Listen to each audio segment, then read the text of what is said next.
What's up, ladies and gentlemen? May I have your attention, please? অনেক দুঃখ ভারাক্রান্ত মন নিয়ে আপনাদের সামনে হাজির হয়েছি। আপনারা হয়তো অনেকেই জানেন না যে আমার বাইকের পিছনের নাম্বার প্লেটটি গায়েব হয়ে গেছে। সেটার প্রমাণ করার জন্য আমি জাস্ট একটা সেকেন্ড দাঁড়াবো। ওকে, দেখেন আমার নাম্বার প্লেট গায়েব। কিভাবে, কখন, কোথায়, আই ডোন্ট নো। এখানে নাম্বার প্লেটের যদি নাটের নিচের অংশটা হালকা এরকম রাউন্ড শেপে ভাঙা আছে, এটাও সেম। তো আমার কথা হচ্ছে দুইটা নাট তো একসাথে লুজ হওয়ার কথা না। আর নাট লুজ হইলে তো আমি অ্যাটলিস্ট একদিন দুদিন আগেই জানবো, সাউন্ড হবে হালকা এরকম নড়বে। আমি কিছুই জানি নাই। গতকালকে সকালের পর থেকে দেখলাম যে আমার নাম্বার প্লেট গায়েব। ওকে, যাই হোক, অনেক খোঁজাখুঁজি করছি। যেই রাস্তায় লাস্ট গিয়েছিলাম ওই সব রাস্তায়ও খোঁজাখুঁজি করছি, খোঁজাখুঁজি করেও পেলাম না পাওয়ার পর, যদিও আমার নাম্বার প্লেটে আমার মোবাইল নাম্বারটা লেখা আছে, নাম্বার প্লেটের মাঝখানে যে একটা উঁচা জায়গা থাকে ওখানে আমার মোবাইল নাম্বারটা স্টিকার করে লেখা আছে। তো যদি বুঝের কোনো লোক পায়, যে বুঝবে যে আসলে জিনিসটা ইম্পর্ট্যান্ট, সে আমাকে ফোন দিবে। তো কালকে আমি কি করলাম, কালকে আমি থানায় গিয়ে একটা জিডি করলাম, যেহেতু নাম্বার প্লেটটা আমার হারিয়ে যায়। জিডিটা আপনাদেরকে একটু দেখাই, দেখেন এ হচ্ছে জিডি, বরাবর অফিসার ইনচার্জ, সিংগাইর থানা, মানিকগঞ্জ জেলা। রাইট।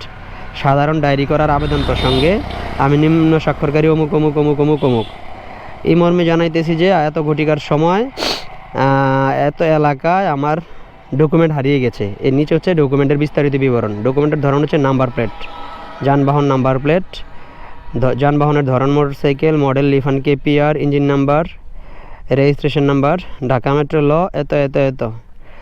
তো আপনারা যারা এই ভিডিওটি দেখবেন, যদি আপনাদের কোনো চোখে পড়ে যে ঢাকা মেট্রো ল 58 সিরিয়ালের কোনো নাম্বার প্লেট পাওয়া যায়, একটু আমাকে অবশ্যই জানাবেন, নক দিবেন। আর এখন আমি নতুন নাম্বার প্লেটের জন্য অ্যাপ্লাই করব। তবে আমি দুইটা জিডি করেছি, আরেকটা জিডি করেছিলাম এই যে বরাবর অফিসার ইনচার্জ সাভার থানা। হ্যাঁ, সাভার থানায় একটা জিডি করেছি আর সিংগাই থানা একটা জিডি করেছি, কারণ আমি দুইটা এরিয়ার মধ্যে ছিলাম। আমার মানে যতটুকু সন্দেহ হয়, তো এই জিডির কপিটা আমার লাগবে নতুন একটা নাম্বার প্লেটের জন্য আবেদন করতে। আর আগের নাম্বার প্লেটটা যদি ইন্টেনশনালি কেউ নিয়ে থাকে, তাহলে ভাই আপনার কাছে আমি হাত জোর করে প্রার্থনা করতেছি, আমার নাম্বার প্লেটটা আমাকে দিয়ে দেন। আর যেন কোনো ক্ষতি করার চেষ্টা করেন না ভাই, আমরা নিরীহ মানুষ।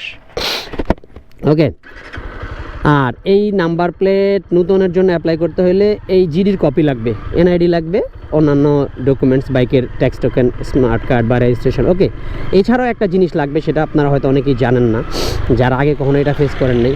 আমি কালকে জেনেছি, আমার একটা লোক আছে, তাকে আমি ফোন দিলাম যে এরকম আমি জিডি করেছি, এখন এই জিডির কপি নিয়ে ID কার্ড বা ওর বাইকের অন্যান্য কাগজ নিয়ে গেলে কি আমাকে নতুন নাম্বার প্লেট দিবে, মানে অ্যাপ্লাই করা যাবে? বললো যে না, যাবে না। তাহলে কি লাগবে? ট্রাফিকের একটা ক্লিয়ারেন্স লাগবে। ট্রাফিক পুলিশ আছে না, যারা ওই যে বাইকের মামলা টামলা দেয়, ওই ট্রাফিক পুলিশ থেকে একটা ক্লিয়ারেন্স আনতে হবে। কেমন ক্লিয়ারেন্স? দেখেন, ট্রাফিক পুলিশ কিন্তু বাইকে মামলা দেয়, তো ট্রাফিক ক্লিয়ারেন্সটা এমন দিবে যে হ্যাঁ, এই নাম্বারের এগেনস্টে কোনো মামলা টামলা নাই। যে কোনো ট্রাফিক অফিসে গিয়ে আপনি এই জিডির কপিটা দেখাবেন, দেখালে তারা এই বাইকের নাম্বারটা চেক করে দিয়ে যে এই বাইকের কোনো মামলা আছে কিনা। চেক করে দেখার পর যখন তারা দেখবে যে না, এই বাইকে কোনো মামলা নাই, তারপর তারা একটা ক্লিয়ারেন্স দিবে, যে মানে NOC বলে এটা, যেটাকে নো অবজেকশন সার্টিফিকেট বা ক্লিয়ারেন্স, যে হ্যাঁ এই নাম্বারের এগেনস্টে কোনো মামলা নাই। ওই কপিটা তারা জিডির কপিতেও লিখে দিবে, হয়তো আরেকটা ডকুমেন্ট তারা দিবে।